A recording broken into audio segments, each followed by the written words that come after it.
Todo domingo de ceia, nesses 4 primeiros domingos, nós estamos fazendo uma série chamada Uns aos Outros, o Evangelho vivido em comunidade. Os irmãos lembram?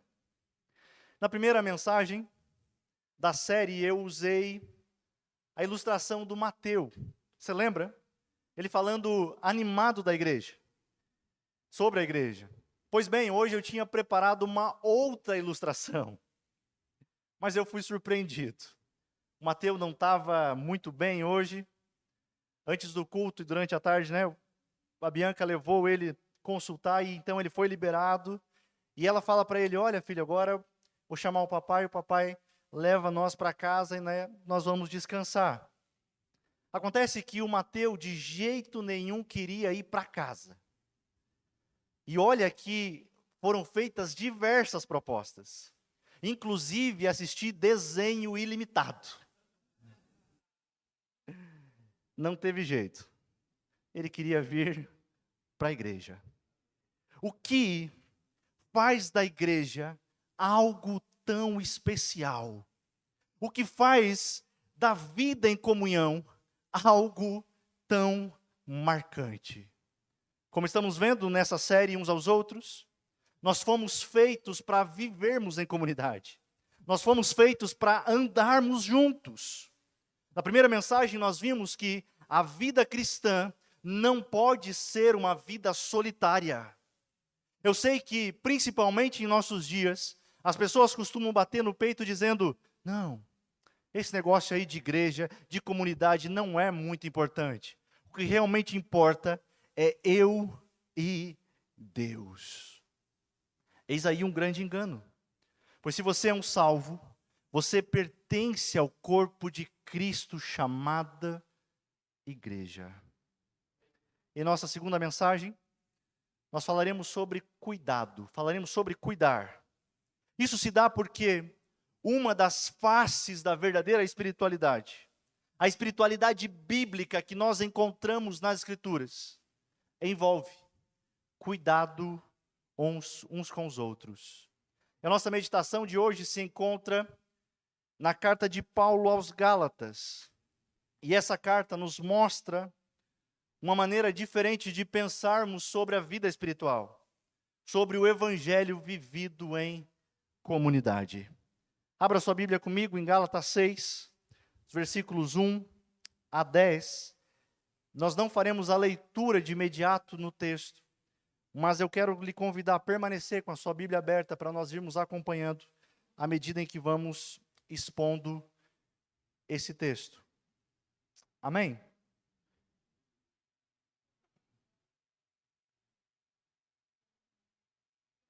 Gálatas 6, a partir do versículo 1. Os irmãos encontraram?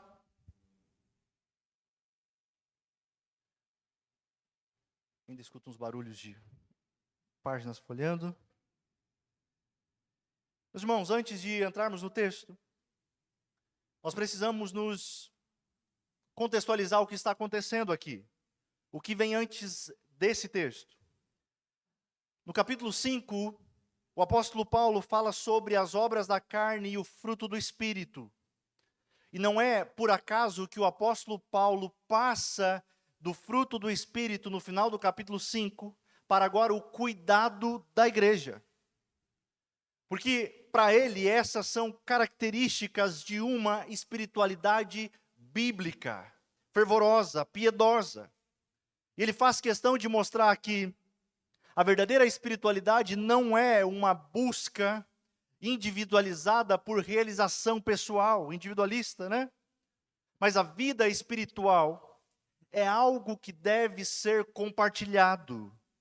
Como escreve um comentarista, um pastor presbiteriano, Philip Ryken, ele diz: a espiritualidade cristã é menos parecida com uma árvore frutífera escondida em algum lugar de um jardim secreto e mais semelhante a uma que cresce em um parque público, onde todos desfrutam dos frutos. É o que Paulo vai nos mostrar no capítulo 6 de Gálatas, de que um cristão verdadeiramente espiritual, um membro saudável da igreja, é aquele que vive para glorificar a Deus, servir e cuidar uns dos outros. Veja comigo, primeiro versículo, versículo 1. O apóstolo Paulo diz: irmãos, se alguém for surpreendido em algum pecado, vocês que são espirituais deverão restaurá-lo com mansidão. Cuide-se, porém, cada um para que também não seja tentado. Meus irmãos, de imediato, algumas coisas devem ser observadas aqui no primeiro versículo.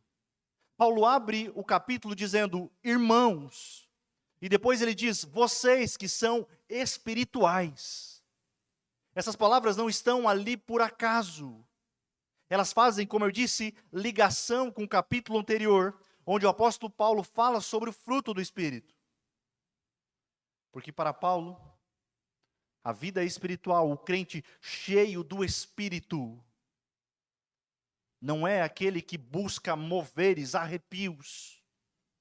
Mas para Paulo, para as Escrituras, o crente cheio do Espírito é aquele que frutifica no meio da sua igreja e não de forma isolada. É aquele que frutifica em todo tempo, onde quer que esteja. Outra coisa, a palavra irmãos que o apóstolo Paulo utiliza, nos mostra basicamente o alvo dessa passagem. A pergunta que nós fazemos é para quem Paulo está escrevendo. Ele não está escrevendo para os pastores da Galácia. Ele está escrevendo aos crentes, aos membros da igreja. O que isso significa? Significa que a responsabilidade pelo cuidado da igreja local não é apenas de seus pastores, mas é de todos os seus membros. É isso que queremos destacar nessa noite. A responsabilidade pelo cuidado desta igreja local não é apenas minha, não é apenas do presbitério, não é apenas da diretoria, não é apenas dos líderes de ministério. A responsabilidade é de todos nós. Será que eu posso ouvir um amém? Ok. Mas então, o que significa cuidar uns dos outros na prática? E nessa noite eu quero dividir o sermão em 5 pontos. Mas eu prometo que não irei demorar tanto, ok? Primeiro ponto que eu quero ver com vocês é restaurar com mansidão. Uma das maneiras de cuidado é essa. Veja comigo outra vez, versículo 1. Irmão, se alguém for surpreendido em algum pecado, vocês que são espirituais, vocês deverão restaurá-lo com mansidão. Cuide-se, porém, cada um, para que também não seja tentado. Então, em nosso primeiro ponto, nós vemos que o cuidado envolve restaurar uns aos outros do pecado. Por isso que o cristão, ele precisa de uma família de fé para cuidar, auxiliar na sua saúde espiritual. Às vezes, alguém da família pode ser surpreendido em algum pecado. Pois você pode ver no capítulo anterior que a carne luta contra o espírito. E sim, há momentos em que a nossa natureza pecaminosa nos tira do ritmo.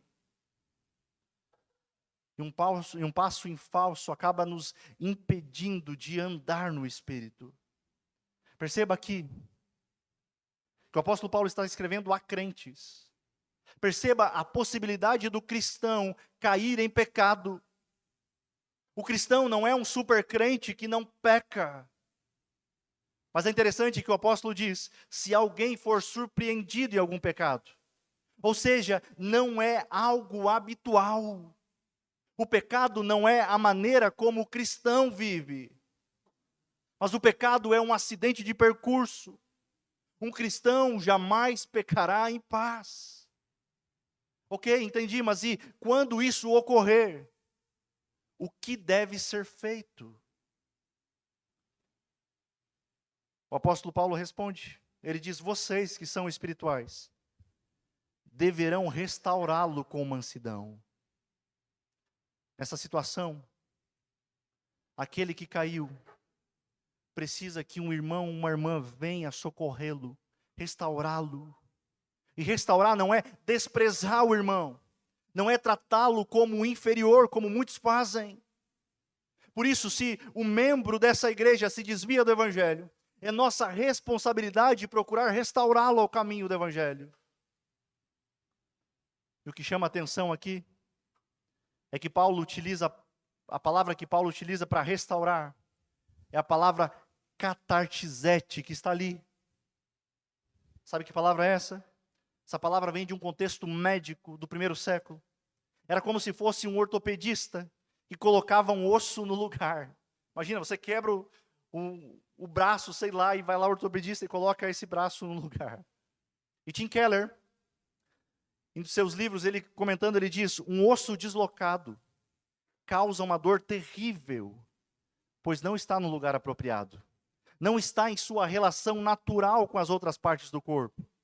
Colocar o osso de volta no lugar inevitavelmente causará dor, mas uma dor restauradora.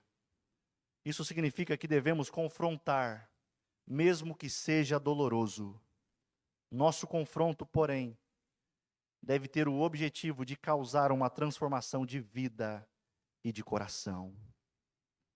Quando nós falamos em disciplina eclesiástica, quando nós falamos em restauração, é algo sim que causará dor, mas é uma dor que restaura. Muitas pessoas têm medo, eu caí em pecado, e agora? É nosso dever restaurá-lo. É nosso dever lhe confrontar com a verdade. Você não vai pecar em paz. Ah, mas da onde vocês tiram isso? Da própria palavra de Deus. O próprio Jesus, em Mateus 18, diz que se algum irmão pecar, você deve chamá-lo. Ah, mas está julgando a minha vida? Não, eu estou cuidando. Esse é um ato puro de amor. E quando nós agimos em restaurar um irmão, diz a palavra de Deus que nós temos que fazer isso com mansidão. Sabe o que é isso? Isso é uma característica do fruto do Espírito. Paulo diz também que devemos fazer isso com cuidado, para que também não sejamos tentados. E a ideia, de acordo com o contexto, não é ser tentado pelo pecado daquele que caiu. Mas o que o texto está nos mostrando é não ser tentado pelo orgulho de pensar algo do tipo: eu jamais faria isso. Eu nunca cometeria esse pecado. Cuide, para não ser tomado pelo orgulho, só porque o pecado do seu irmão é diferente do seu. Meus irmãos, eu sei que muitas vezes nós estamos dominados por um mundo individualista, e quando irmãos caem, muitas vezes nós temos medo de procurar restaurá-los, pois nós pensamos: não, eu é que não vou me meter na vida dele. Ou então nós dizemos: não, o problema é dele, não meu. Mas é assim que o mundo age. Mas entendam que nós não somos um clube social, nós não somos um evento aos domingos, nós somos uma família de fé. Isso significa que, se somos família, nós temos uma aliança, nós temos um compromisso uns com os outros. Então, quando algum irmão necessita de restauração, nós não seguimos como se nada tivesse acontecido. Nós paramos e com mansidão nós procuramos restaurar aqueles que se desviaram. Ofereça ajuda aos seus irmãos. Não pense que o pastor e as lideranças são capazes de perceber todas as necessidades dos membros. Nós não conseguimos. E sejamos sinceros, nem deveríamos.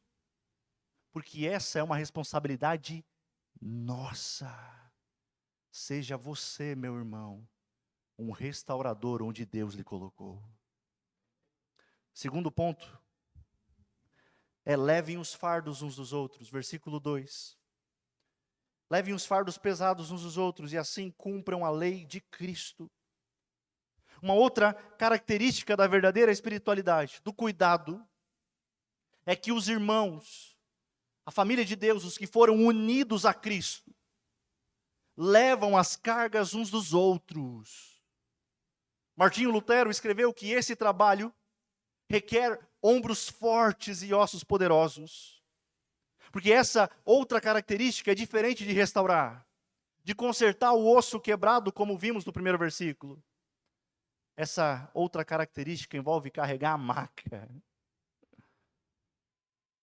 Quando nós olhamos para esse versículo, uma coisa fica clara, meus irmãos, é que cristãos terão fardos, e que muitas vezes serão pesados demais. Paulo está mostrando a realidade da vida cristã. A realidade de que não é sabor de mel, não é barbada, já dizia o gaúcho. Cristãos enfrentam fardos. E quem sabe aqui, irmãos e irmãs, nesse exato momento que estão tentando carregar fardos pesados.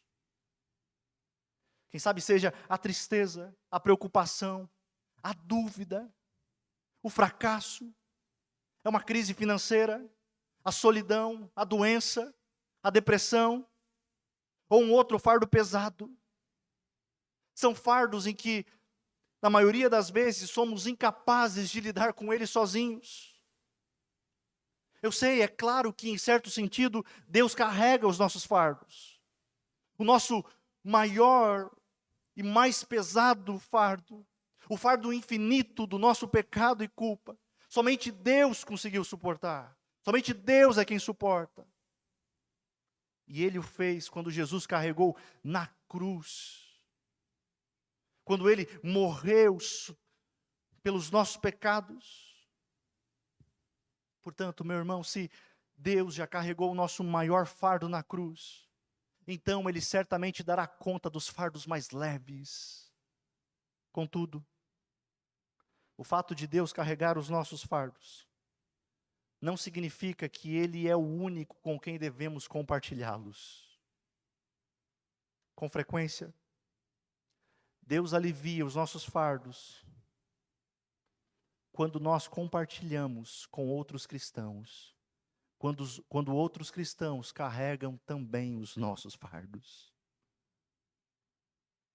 Se estamos desanimados com a caminhada cristã, pode ser porque estamos tentando carregar os nossos fardos sozinhos. Mas a ordem do versículo é que os membros da igreja, os discípulos de Jesus, devem carregar os fardos uns dos outros. Por que devemos fazer isso? Paulo, no final do versículo, responde que assim estarão cumprindo a lei de Cristo. Que significa fazer aos outros algo parecido com aquilo que Cristo nos fez na cruz. Isso é, vivam à luz do que vocês receberam. Porque Cristo carregou o fardo mais pesado de todos. Agora sirvam uns aos outros, carregando os fardos uns dos outros. Mas porque nem todo mundo leva a sério essa ordem do apóstolo Paulo. O apóstolo responde no versículo 3, onde ele diz: se alguém se considera alguma coisa, não sendo nada, engana-se a si mesmo. O que Paulo está fazendo aqui? Ele está falando que um dos obstáculos para isso é o orgulho. Pois se eu me considero superior ao meu irmão, isso vai me impedir de me curvar para ajudar o irmão que precisa de ajuda.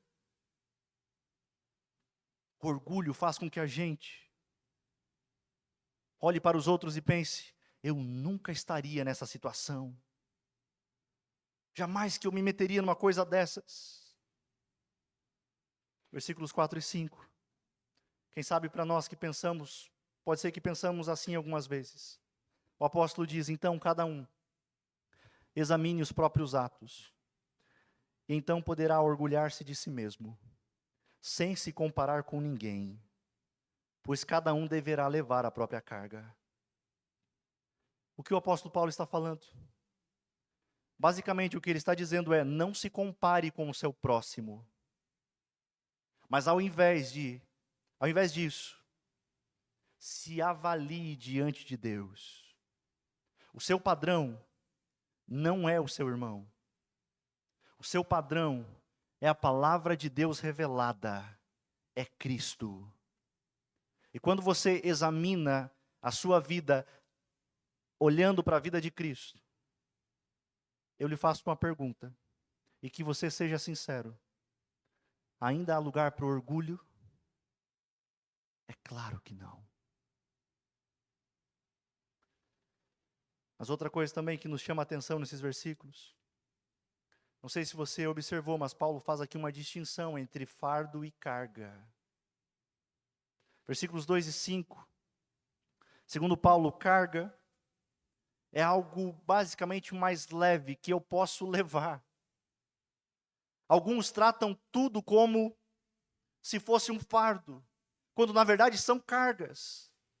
Outros tratam tudo como se fosse carga leve, mas é fardo e se recusam a pedir ajuda. Meu irmão, acordar cedo para o trabalho é uma carga. Ter que lidar com um cliente que é muitas vezes arrogante, com colegas de trabalho, é a sua carga. Mas agora, você, quem sabe, é alguém que descobriu um diagnóstico recentemente, está sofrendo com isso. Ou então você perdeu um ente querido, está sofrendo para prosseguir. Quem sabe você foi abandonado e agora está lutando para seguir a vida. Ou quem sabe você está enfrentando um outro tipo de dificuldade. Isso é fardo. E todos nós aqui temos a responsabilidade de ajudá-lo de alguma forma. Meus irmãos, se você se vê carregando algum fardo, garanta que alguém conheça a sua situação. Muitas vezes, os cristãos não têm conhecimento dos fardos de seus irmãos e irmãs, e por isso não oferecem ajuda. Nós não conseguimos adivinhar isso. Nem sempre nós vamos conseguir perceber no olhar. Nem sempre vamos notar numa conversa no final de culto.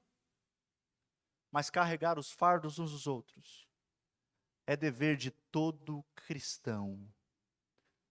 Isso se chama cuidado. Terceira coisa que nós vemos nesse texto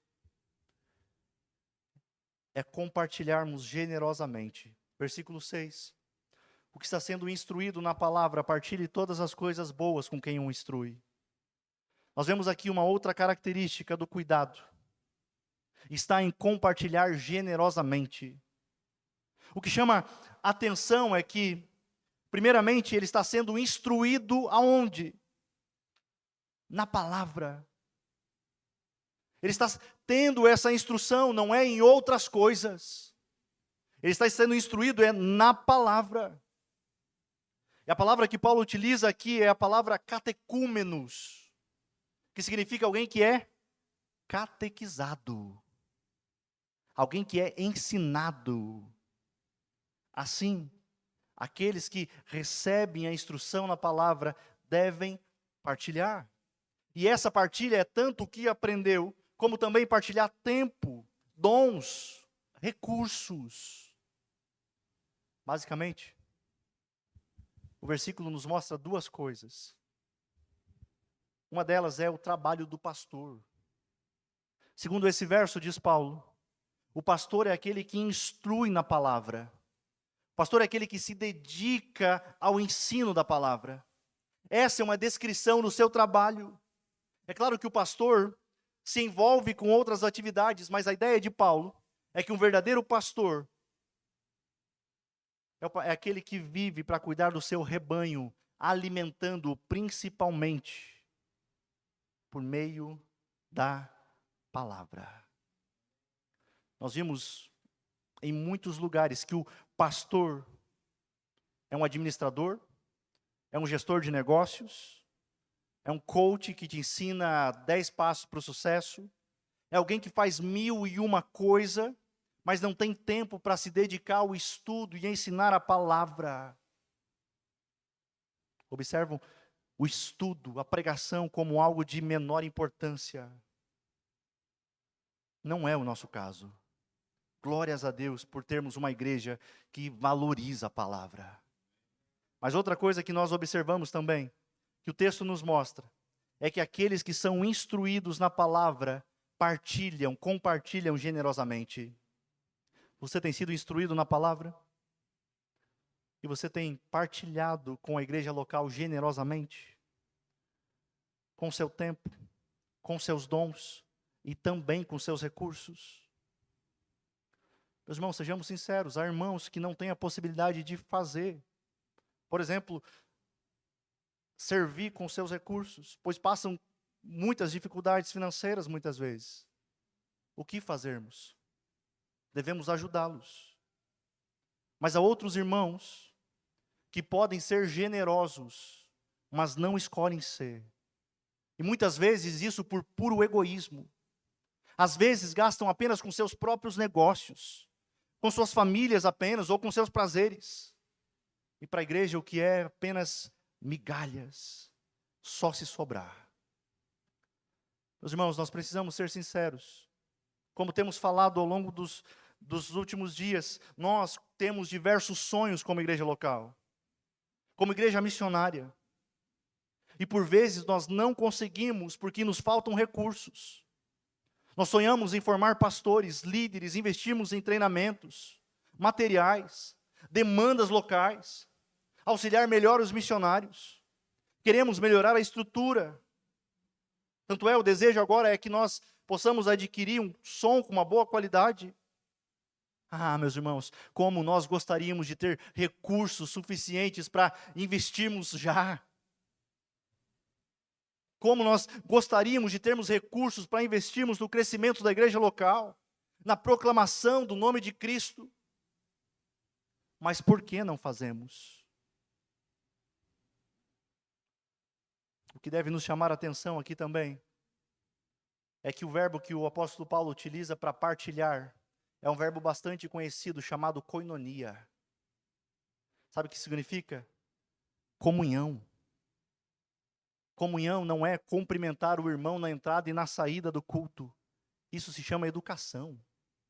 Você faz isso quando chega no trabalho também. Biblicamente, comunhão é partilhar a vida cristã e a missão da igreja. E isso é feito através do ministério da palavra de Deus, sim. Nós existimos para quê? Para glorificar a Deus e fazer discípulos. É por isso que nós compartilhamos os nossos recursos com a igreja. É interessante que a preocupação principal de Paulo aqui nesse versículo não é o dinheiro, mas é o avanço do evangelho. Sabe por quê? Porque quando o evangelho é fielmente pregado, os eleitos são chamados à salvação e a igreja é edificada. Por isso entenda que ofertar e dizimar não é algo que nós fazemos por obrigação, como se fosse uma espécie de pagamento pelo que é feito aqui. Isso quem faz são os consumidores de shopping. Nós fazemos isso por gratidão e comunhão, porque amamos ao Senhor, porque estamos em missão e porque queremos ver o avanço do reino de Deus. Entenda que essa é uma oportunidade que Deus nos dá, de ver a palavra dele sendo pregada com fidelidade, sendo ensinada, aqui e em todos os outros lugares que temos missionários. E ao fazermos isso, nos alegramos porque queremos ver o evangelho alcançando o coração da criança, do adolescente, do jovem, do adulto, do idoso. Queremos ver Deus convertendo os corações e transformando vidas para a glória do nome dEle. Por isso, compartilhe generosamente com a sua igreja local, com seus irmãos. Faça isso. Quarto ponto que nós vemos aqui: santidade pessoal. Versículos 7 e 8. O apóstolo Paulo diz: não se deixe enganar, porque de Deus não se zomba. Aquilo que o homem semear, isso também colherá. E quem semeia para a sua carne, da carne colherá destruição. Mas quem semeia para o Espírito, do Espírito colherá a vida eterna. Percebam, outra característica da verdadeira espiritualidade, que resulta em cuidado uns com os outros, é também a santidade pessoal.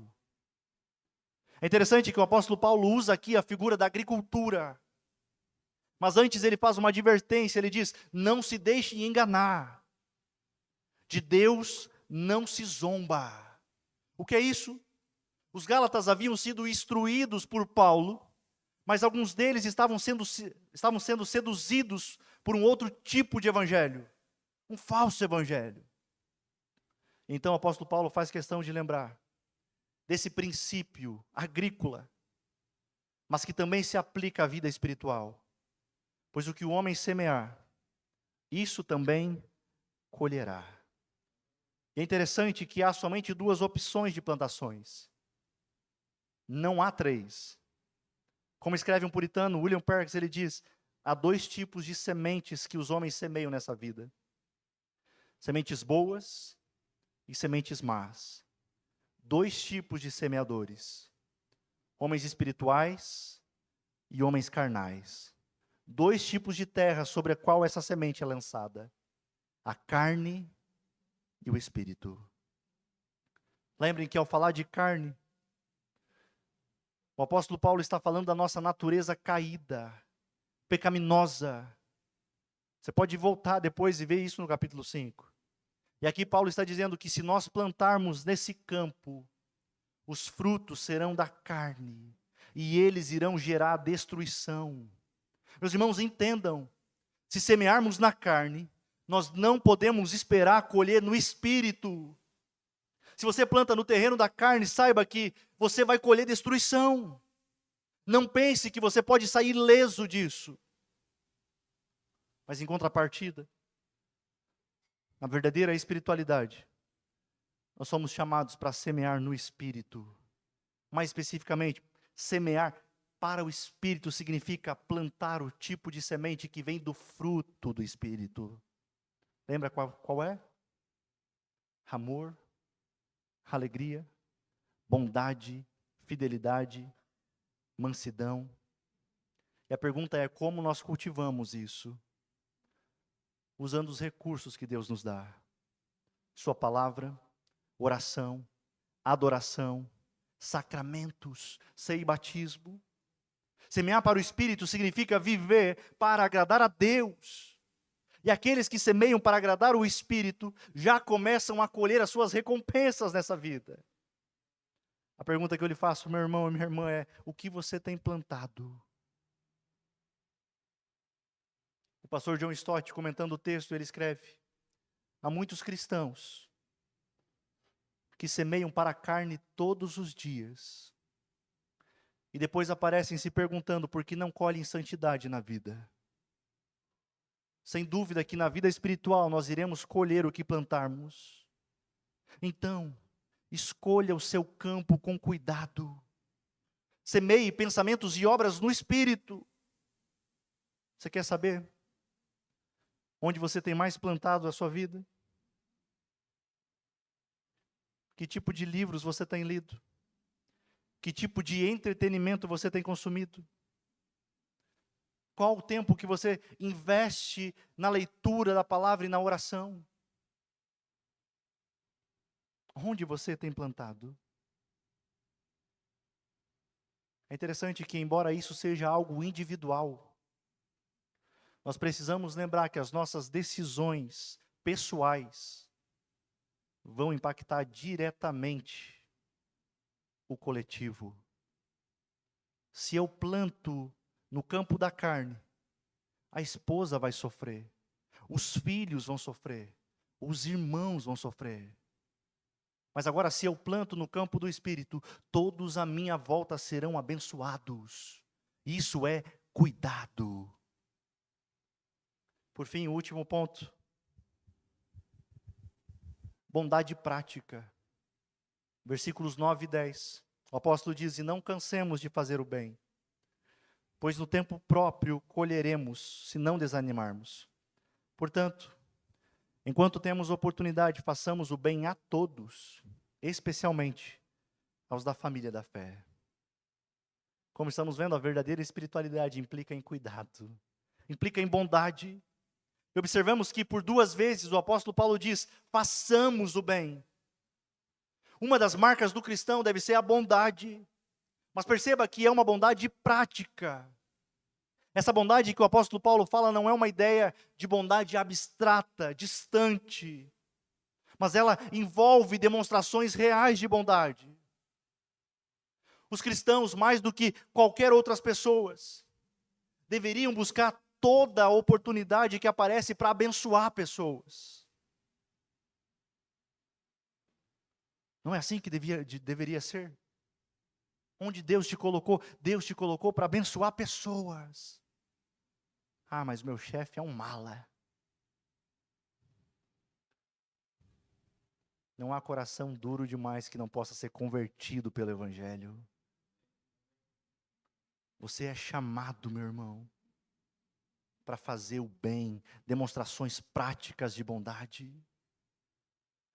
Eu sei que muitas vezes nós perguntamos, ok, quem são essas pessoas que devemos praticar o bem?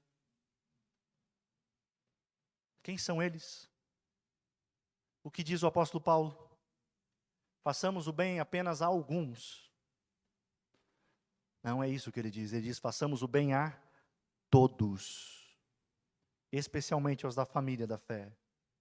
O que ele está nos mostrando de imediato é que nós não podemos viver em uma bolha, nos trancando aqui, esquecendo do mundo lá fora. Devemos lembrar que nós também temos as nossas responsabilidades sociais com as pessoas que não são cristãs. Precisamos praticar o bem a essas pessoas, mas não deveríamos se envolver tanto com as pessoas de fora, ao ponto de esquecermos da nossa própria família da fé. O que Paulo está nos mostrando é que não é somente lá fora que nós devemos servir, mas ele diz especialmente aos da família da fé. Eu sei que não é fácil, e que muitas vezes desanimamos, mas Paulo diz, não cansem de fazer o bem, pois nos tempos certos nós colheremos os frutos. Amém. Meus irmãos, esse texto nos mostrou de forma nítida o que é cuidado uns com os outros. E o meu desejo nessa noite é que esse texto, que a palavra de Deus, tenha realmente tocado o seu coração, tenha incomodado você, ao ponto de você, ao sair daqui, saia pensando em como colocar isso em prática durante a semana.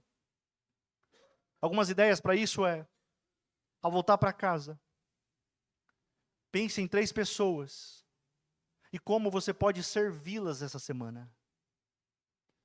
Quer seja ouvindo, carregando os fardos, partilhando de recursos, fazendo o bem. Busque oportunidades de fazer o bem aos outros. Será que ao longo da semana você não percebeu nada diferente entre um colega de trabalho, por exemplo, que você possa ajudá-lo? Pense nas pessoas da sua família de fé, na sua comunidade. Ore por eles. Planeje uma visita a um irmão, uma ligação, uma oração. Se envolva no cuidado em sua igreja local. Não seja um mero consumidor. Você é um membro do corpo de Cristo. Você é família. Mas talvez a pergunta que fique é: por que eu devo cuidar do meu irmão? Por que devemos cuidar uns dos outros? Simplesmente porque Jesus não nos amou de palavras. Ele nos amou de forma prática ao se entregar na cruz do Calvário. Ele assumiu as nossas dívidas. Assumiu os nossos fardos, que nos condenavam à penalidade eterna no inferno. E por pura graça, Ele derramou sobre nós perdão, reconciliação com Deus, salvação diante de Deus. Você foi alvo desse evangelho? Celebre diante de Deus, se alegre, e em resposta, não sob a ótica de devedor, mas eu devo muito a Deus. Deve mesmo. Mas pare com isso, nós nunca teríamos como pagar o preço. Nós nunca teríamos como pagar o que Deus fez por nós. Mas cheios de gratidão, não merecíamos nada, mas recebemos tudo. Portanto, vá para casa pensando em quem precisa de restauração, a quem você pode aliviar o fardo, a quem você pode compartilhar generosamente. Vá pensando em como semear no campo do Espírito essa semana. E enquanto temos oportunidade, porque ela vai passar, façamos o bem a todos. especialmente aos da família da fé. Amém? Vamos orar?